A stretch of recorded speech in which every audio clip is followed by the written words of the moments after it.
حضرت عمر فاروق رضی اللہ تعالیٰ کا واقعہ سنیے دوستو، اور عمل کی نیت سے حضرت مولانا جرجیز کی آواز میں بہت ہی زبردست بیان۔ حضرت عمر کو دعوت دی جاتی ہے کہ آئیے امیر المومنین بیت المقدس میں آئیے اور یہاں 2 رکعت نماز پڑھائیے ہمیں۔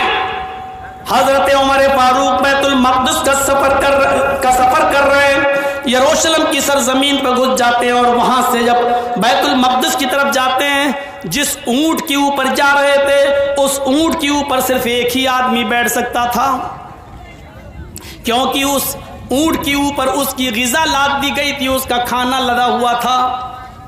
ایک آدمی بیٹھ سکتا تھا اور ایک آدمی لگام پکڑ کر اونٹنی کو لے کے چلتا۔ یہ طے ہوا 1 میل تم چلو گے میں بیٹھوں گا، پھر 1 میل میں چلوں گا تم بیٹھو گے۔ کس نے؟ حضرت عمر فاروق نے۔ کس سے کہا؟ اپنے غلام افلاح سے۔ کیا کہا؟ 1 میل میں بیٹھوں گا، تم اونٹنی کی لگام پکڑو گے، اور پھر تم بیٹھو گے، میں اونٹنی کی لگام پکڑوں گا۔ اور جب یہ سفر ہونے لگا، چلنے لگے، حضرت عمر فاروق رضی اللہ تعالیٰ عنہ اور بیت المقدس جب آنے والا ہوا، اتفاق دیکھیے، ایسا منظر ہمیں کہیں نہیں دیکھنے کو نہیں ملتا ہے۔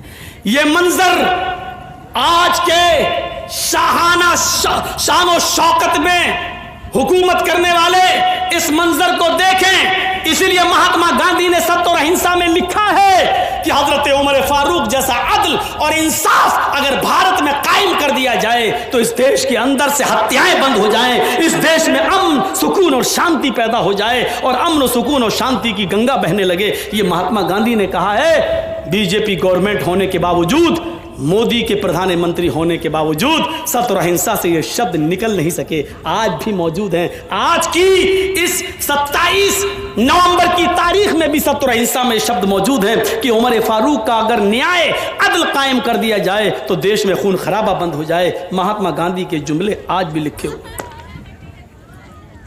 بیت المقدس جب آنے والا ہوا تو اتفاق دیکھیے، حضرت عمر فاروق کی اونٹنی کی لگام پکڑنے کی باری آ جاتی ہے۔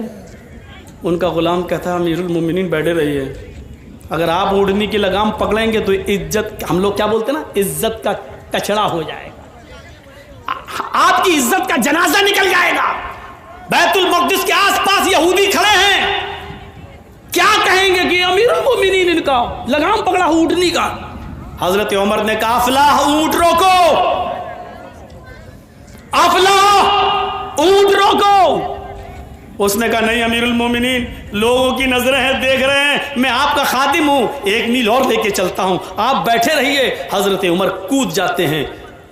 الفاروق میں علامہ شبلی نقل کرتے ہیں کہ کود گئے، نیچے چھلانگ لگا گئے، اور افلاح سے کہا بیٹھو۔ کہا امیر المومنین آپ لگام پکڑیں گے ان لوگوں کے سامنے، کیا کہیں گے لوگ؟ کہا نہیں، باری تمہاری آئی ہے بیٹھنے کی، بیٹھو۔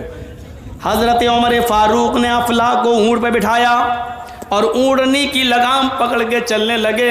بیت المقدس کے پاس جو یہودی کھڑے تھے اس منظر کو دیکھ کر مسلمانوں سے پوچھتے ہیں کیا تمہارا امیر المومنین وہ ہے جو اونٹ کے اوپر بیٹھا ہوا ہے؟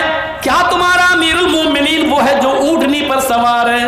اور مسلمان اپنے آنکھوں میں آنسو بھرے ہوئے رو رہے ہیں، خوشی کے آنسو ہیں ان کی آنکھوں میں، اور روتے ہوئے کہہ رہے ہیں نہیں نہیں اے یہودیو، میرا امیر المومنین تو وہ ہے جو اونٹنی کی لگام پکڑ کے چل رہا ہے، اور اس اونٹنی پر جو آدمی بیٹھا ہوا ہے وہ تو ان کا غلام ہے۔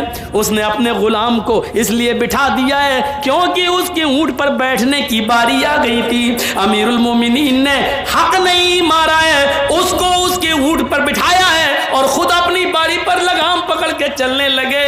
کچھ زبانیں ایسی تھیں حضرت عمر فاروق کے اس انصاف کو دیکھ کر، اس مساوات کو دیکھ کر کہ غلام میں اور امیر میں کوئی فرق نہیں، اس کو دیکھ کر کچھ یہودی کچھ مجوسی ایسے تھے کہ حضرت عمر فاروق کو دور سے دیکھ کر کلمہ پڑھ رہے تھے، اشہد ان لا الہ الا اللہ و اشہد ان محمدن عبدہ و رسولہ۔